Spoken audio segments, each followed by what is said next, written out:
Throughout southern Greenland, ancient ruins tell of a colony that thrived for almost 500 years. Greenland's Norse civilization once numbered in their thousands, a flourishing community that populated the rugged hills and valleys here. One of the last official accounts of Norse society was a description of a wedding that took place here in this church in 1408. But within 50 years, Greenland's Viking society had vanished, victims of a changing climate.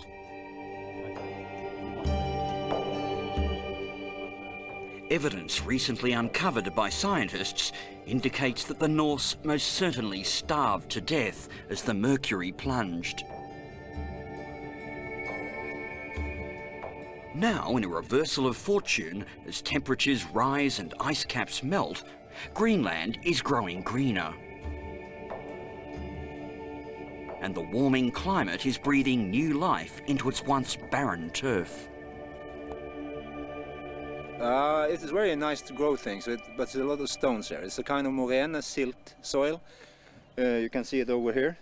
Now I have... Not far from the site of the last Viking settlement, gardener Anders Iversen is part of a team sowing the seeds of Greenland's exciting future as a food producer.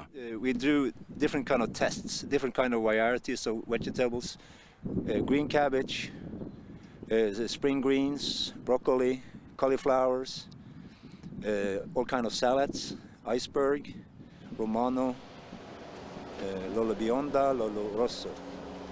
I make 1,500 of these and I sell them to the local shop. And it's not just vegetables. Livestock and wool production are also part of the effort here at Greenland's Agricultural Research Centre to reap the benefits of climate change. Climate change here will be for the better. We can grow more of our own food, which we today have to import, for example.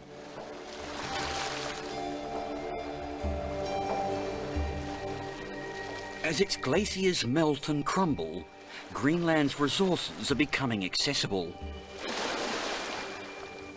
But ironically, the most lucrative prize is the substance which has had the most damaging effect on our changing climate: oil. It is quite a paradox that you have one of the countries in the world that are most suffering from climate change. You see the ice melting, you see how it changes the whole environment. At the same time, it starts drilling for oil, which will only increase the risks for climate change. Deep-water drilling teams are now searching for what some experts believe is an untapped reserve of around 20 billion barrels of oil. There is a chance in accessibility because of the climate change. It's easier to get there, and maybe it will be easier to get it out again. In mid-May, with the first signs of spring in Greenland's tiny capital, Nuuk, preparations were underway to host some very big players with a keen interest in the Arctic.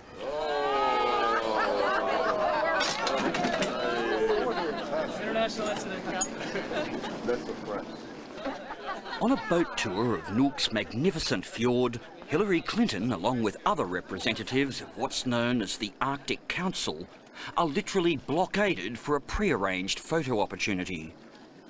Because the Arctic Council is the organization that is working toward helping to better understand what's happening in the Arctic and taking steps toward making sure that we are positioned to protect the Arctic. Members of this exclusive club, countries that hold Arctic territory, are keenly aware that it may hold the world's largest untapped oil reserves, and they are jealously guarding their interests. We have the Prime Minister of the Faroe Islands, we have the Premier of Greenland, we have the foreign ministers of Sweden and Norway and Iceland and Denmark, our host. I mean, we have a great team here. Okay, enough. Mining and oil and gas developers are pressing our government, our institution very hard. As the chairman of the Inuit Circumpolar Council, a group representing the Arctic's indigenous inhabitants, Finn Lynge views the rush to uncover the Arctic's untapped resources with disgust. What is my life worth? Is it worth climate change? Is it worth destroying the environment? Is it worth to destroy existing but problematic society into something new that we don't know of?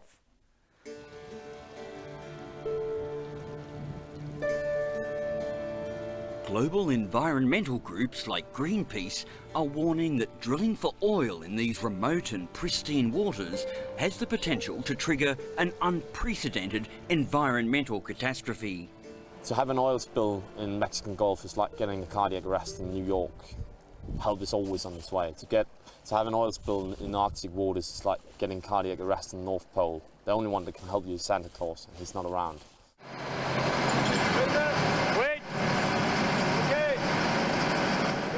In May, an oil rig that was being towed to Greenland to begin deep water drilling for the Scottish company Can Energy was stalked and boarded by Greenpeace activists who gave rolling reports to the media.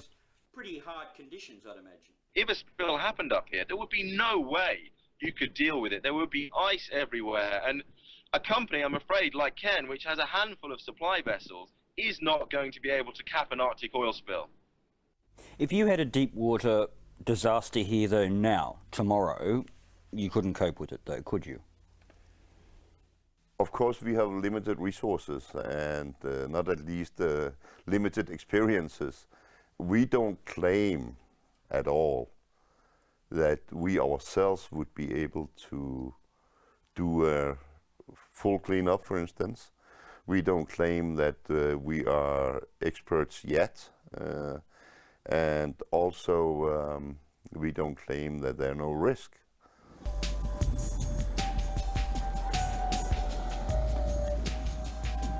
Throughout Greenland's capital, signs of its deeply troubled society are difficult to ignore. Rows of Soviet-style apartment blocks where Inuit people were forcibly relocated in the 1960s have become urban ghettos where social problems fester. With unemployment here and elsewhere in Greenland running as high as 50%, it has had a devastating human impact. What you can see for these small communities in the north is that their living conditions are changing. There are fewer fish, and many men are not able to provide for their families. The flight, thank you, first officer, welcome on board on this flight to swap the weather on the route.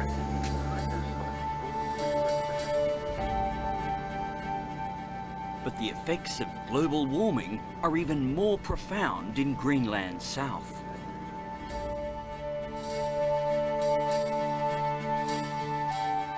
The town of Narsark was once a thriving local economy built around fishing, but as fish stocks declined, due in part to climate change, the fish factory closed and more than half the population lost their jobs. In our little town, it's nothing happened, and everyone is losing their jobs because there's nothing to do. For young local resident Emil Liebach and others like him, without full-time work, only the creation of new industries and jobs can break the cycle of struggle. It's nothing to do. I have self trying to get a job in the city, our town, but I cannot work anywhere. I need to drive a cab to make something money.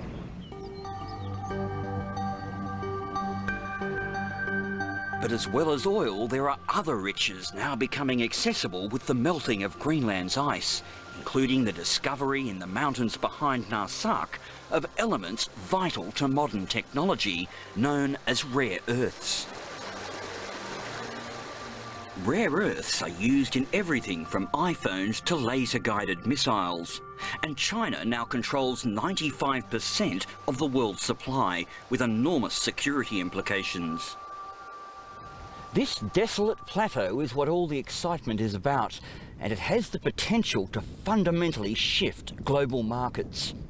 It's called Kvanefjeld, and the experts say that up to 23,000 metric tonnes of rare earths could be extracted here each year for the next 23 years. The problem is that rare earths are often laced with uranium, and with uranium mining being such a divisive issue here in Greenland, the Australian company that wants to start operations here has already met with some fierce opposition. So this is a country where the environmental concerns are put in the hands of industry, international industry. And people don't care because they don't understand. One of the country's best-known authors, Finn Lynge, is despondent about the future for southern Greenland. For several years, Finn spearheaded anti-mining campaigns aimed at blocking controversial projects like the one at Kvanefjeld, which he claims do not have enough environmental safeguards. When the Australian company time and again talks about the environmental side of it and say that there will be no problems here and there, and this has been examined. Yeah, it's examined by them, but it has not been examined by those who have been asked by our own system to do so. What bothers Finn the most is the extreme nature of the risks mining poses to the township of Narsaq in the valley below. The pristine mountain streams bursting with meltwater pour into the fjord, carrying what Finn believes is an unacceptable risk of contamination from uranium tailings. The stupidity of it! Oh! I'm glad I'm not going to see the Greenland that comes. Nice boat. Very nice boat. Lovely. I have beard here. Greenland's Premier Kuupik Kleist likes nothing better than being out on the water in Nuuk's long winding fjord. Dried fish, whale meat, whale blubber. Sounds very tasty. Very, very tasty. So it's an absolutely wonderful, pristine environment out here. Kuupik, are you worried at all about the possibility of an Arctic oil spill? Of course. And this illustrates why we have to be worried. Because we live off mainly off the sea. And we'll be rather stupid not to worry about how you can damage the environment. As climate change rapidly transforms his country, Kuupik Kleist is keenly aware that Greenlanders are at a turning point. Climate change did a lot. When you decide to stand on your own feet, you have to take the battles that it brings with it. As the quest for oil and mineral resources begins in earnest, it seems that the fight for Greenland is well underway. People here have no way of visualizing what the invasion of big industry means. It's a battle, not only a struggle, it's a battle going on inside our type of civilization. And you have to be aware of it, and you have to choose your side.